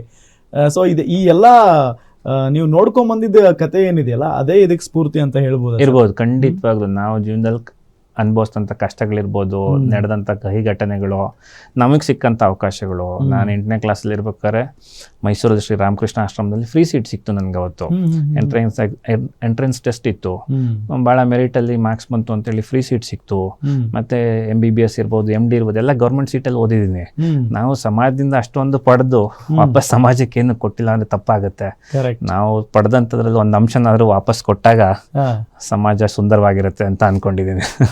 ಸರ್, ಅಂದ್ರೆ ನಿಮ್ಮ ತರ ಮನಸ್ಥಿತಿ ಉಳ್ಳವ್ರು ಬಹಳ ಕಡಿಮೆ. ನಾವು ನೋಡ್ತಾ ಇರ್ತೀವಿ, ಒಂದ್ ಕಡೆ ಈ ಸರ್ಕಾರಿ ಪ್ರತಿನಿತ್ಯದ ಸುದ್ದಿ ಚಟುವಟಿಕೆಯಲ್ಲಿ ನೋಡ್ತಾ ಇರ್ತೀವಿ. ಒಂದ್ ಕಡೆ ಹಾಸ್ಪಿಟಲ್ ಕೆಲಸ ಮಾಡ್ತಾ ಇರ್ತಾರೆ ಡಾಕ್ಟರ್, ಹಾಸ್ಪಿಟಲ್ ಅರ್ಧ ಕೆಲಸ ಮಾಡ್ಕೊಂಡು ಅಲ್ಲಿ ಸೈನ್ ಮಾಡ್ಕೊಂಡು ಡ್ಯೂಟಿಲಿ ಇದೀನಿ ಅಂತ ಹಾಜರಾತಿ ತೋರಿಸಿ ಇನ್ನೊಂದ್ ಕಡೆ ಹೋಗಿ ಕ್ಲಿನಿಕಲ್ ಕೆಲಸ ಮಾಡ್ಕೊಂಡಿರ್ತಾರೆ. ಸೊ ಅಂತವ್ರ ನಡುವೆ ನೀವು ನಿಜಕ್ಕೂ ವಿಶೇಷ ಅನಿಸ್ತೀರಿ ಸರ್? ಇಲ್ಲ, ವೃತ್ತಿಪರತೆನ ಪ್ರತಿಯೊಬ್ಬರು ಕಾಪಾಡ್ಕೋಬೇಕು. ಡಾಕ್ಟ್ರೇ ಅಂತ ಅಲ್ಲ, ನಾವು ಯಾವ ವೃತ್ತಿಯಲ್ಲಿದ್ರು ನಾವು ವೃತ್ತಿಯಲ್ಲಿ ನಮ್ಮ ವೃತ್ತಿಪರತೆಯನ್ನು ಕಾಪಾಡ್ಕೋಬೇಕು. ನಾವು ಹುಟ್ಟಿರೋ ಕನ್ನಡ ನಾಡಲ್ಲಿ ಬಸವ ತತ್ವಗಳಲ್ಲಿ ನೋಡ್ಕೊಂಡು ಬೆಳೆದಿರೋದು ಕಾಯಕವೇ ಕೈಲಾಸ. ನಮ್ಮ ವೃತ್ತಿಗೆ ಅಟ್ಮೋಸ್ಟ್ ಇಂಪಾರ್ಟೆನ್ಸ್ ಇರಬೇಕು. ವೃತ್ತಿಯಲ್ಲಿ ಪ್ರಾಮಾಣಿಕರಾಗಿ ಕೆಲಸ ಮಾಡಿದ್ರೆ ಖಂಡಿತವಾಗ್ಲೂ ಯಶಸ್ಸು ಸಿಗುತ್ತೆ ಅನ್ನೋದು ನಾನು ನಂಬಿದ್ದೀನಿ.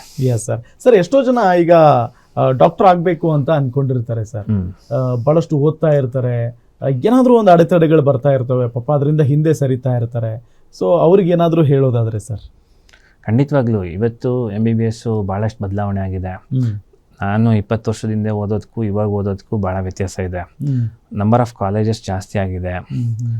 ಅದೇ ರೀತಿ ಕಾಲೇಜ್ನ ಶುಲ್ಕನೂ ಜಾಸ್ತಿ ಆಗಿದೆ. ನಾನು ಓದ್ಬೇಕಾದ್ರೆ MD ಬರೀ 17,000 ಗೌರ್ಮೆಂಟ್ ಫೀಸ್ ಇತ್ತು, 25,000 ಸ್ಟೈಫಂಡೇ ಕೊಡ್ತಿದ್ರು. ಬರೀ 17,000ದಲ್ಲಿ ಓದಿತ್ತು ನಾನು. ಹಾಗಾಗಿ ಒಂದು ಶುಲ್ಕನೂ ಜಾಸ್ತಿ ಆಗ್ತಾ ಇದೆ. ಮತ್ತೆ ಎಲ್ಲ ವೃತ್ತಿ ತರ MBBS MD ಕೂಡ ಸ್ಯಾಚುರೇಟ್ ಆಗ್ತಾ ಇದೆ. ಔಟ್ಪುಟ್ ಜಾಸ್ತಿ ಆಗ್ತಾ ಇದೆ. ಔಟ್ಪುಟ್ ಜಾಸ್ತಿ ಆದಾಗ ಇದನ್ನ ಒಳ್ಳೆ ರೀತಿ ಬಳಸ್ಕೋಬೇಕು ಸರ್ಕಾರ, ಮತ್ತೆ ನಾವು ಪ್ರಜ್ಞಾವಂತರನ್ನ ಒಳ್ಳೆ ರೀತಿಲಿ ಬಳಸ್ಕೋಬೇಕು. ಎಲ್ಲಿ ಅವಶ್ಯಕತೆ ಇದೆ ಸರ್ವಿಸು, ರಿಮೋಟ್ ಪ್ಲೇಸಸ್ ಇರ್ಬೋದು, ತಾಲೂಕು ಹೆಡ್ ಕ್ವಾರ್ಟರ್ಸ್ ಅಲ್ಲಿ ಇರ್ಬೋದು, ಅಂತ ಕಡೆ ನಾವು ಸರ್ವಿಸ್ ಕೊಟ್ಟಾಗ ನಾವು ಜನಕ್ಕೂ ರೀಚ್ ಆಗ್ತೀವಿ. ಮತ್ತೆ ಒಂದು ಸ್ವಾಸ್ಥ್ಯ ಕರ್ನಾಟಕವನ್ನು ಬಿಲ್ಡ್ ಮಾಡೋದ್ರಲ್ಲಿ ಯಾವುದೇ ಅನುಮಾನ ಇಲ್ಲ. Yes sir, so nice sir. ನಿಮ್ಮ ಜೊತೆ ಮಾತಾಡಿ ತುಂಬಾ ಖುಷಿ ಆಯಿತು. ಜೊತೆಗೆ ನಿಮ್ಮ ಈ ಸಮಾಜ ಸೇವೆ ಹಿಂಗೆ ಮುಂದುವರಿಲಿ. ಎಷ್ಟೋ ಜನ ವಿದ್ಯಾರ್ಥಿಗಳಿಗೆ ನೀವು ಸಹಾಯ ಮಾಡ್ತಾ ಇದ್ದೀರಿ. ಅದಾದ ನಂತರ ಎಷ್ಟೋ ಜನ ಪೇಷಂಟ್ಗಳಿಗೆ ನೀವು ಕಣ್ಣು ಕೊಟ್ಟಿದ್ದೀರಿ, ಅಂದರೆ ಕಣ್ಣಿನ ಚಿಕಿತ್ಸೆಯನ್ನು ಮಾಡ್ತಾ ಇದ್ದೀರಿ. ಈ ಸಮಾಜ ಸೇವೆ ಈ ಪ್ರೀತಿ ಜನರ ಮೇಲೆ ಹಿಂಗೆ ಇರಲಿ ಅಂತ ಕೇಳ್ಕೊಳ್ತಾ ಥ್ಯಾಂಕ್ ಯು ಸೋ ಮಚ್ ಇಷ್ಟೊತ್ತು ನಮ್ಮ ಕಾರ್ಯಕ್ರಮದಲ್ಲಿ ಭಾಗಿಯಾಗಿದ್ದಕ್ಕೆ. Thank you sir. ಮೊದಲನೇದಾಗಿ ನಾನು ಗ್ಯಾರಂಟಿ ನ್ಯೂಸ್ ಅವ್ರಿಗೆ ಧನ್ಯವಾದಗಳನ್ನು ಕೊಡೋದಕ್ಕೆ ಇಷ್ಟಪಡ್ತೀನಿ. ನಮಗೆ ಅವಕಾಶ ಕೊಟ್ಟಿದ್ದಕ್ಕೆ ಖಂಡಿತವಾಗ್ಲೂ ಧನ್ಯವಾದಗಳು. ಮತ್ತು ನಾನು ಇಲ್ಲಿಗೆ ಬರೋದಕ್ಕೆ ನಮ್ಮ ತಂದೆ ತಾಯಿಗಳಿರ್ಬೋದು, ನಮ್ಮ ಗುರು ಹಿರಿಯರಿರ್ಬೋದು, ಮತ್ತು ನನ್ನ ನೆಚ್ಚಿನ ಸ್ಟಾಫ್ಗಳು, ಮತ್ತು ನನ್ನ ಗುಬ್ಬಿ ಜನತೆ, ಇವ್ರಿಗೆಲ್ಲರೂ ನನ್ನ ಹೃತ್ಪೂರ್ವಕ ಧನ್ಯವಾದಗಳನ್ನು ತಿಳಿಸುತ್ತಾ ನಾನು ಈ 2 ಮಾತು ಮುಗಿಸ್ತೀನಿ. Thank you so much. Thank you. ನೋಡಿದ್ರಲ್ಲ ವೀಕ್ಷಕರೇ, ಇದು ಡಾಕ್ಟರ್ ನಾಗಭೂಷಣ್ ಅವರ ಸಾಧನೆ ಮತ್ತು ಅವರ ಸಾಧನೆಯ ಸ್ವಲ್ಪ ಮೆಲುಕು ಹಾಕಿದ್ದಾರೆ. ಇನ್ನೂ ಅವ್ರ ಬಗ್ಗೆ ಮಾತಾಡೋದು ಭಾಳ ಇದೆ, ಟೈಮ್ ಇಲ್ಲ. Thank you so much. ನೋಡ್ತಾ ಇರಿ ಗ್ಯಾರಂಟಿ ನ್ಯೂಸ್, ಸುದ್ದಿ ಖಚಿತ, ನ್ಯಾಯ ನಿಶ್ಚಿತ.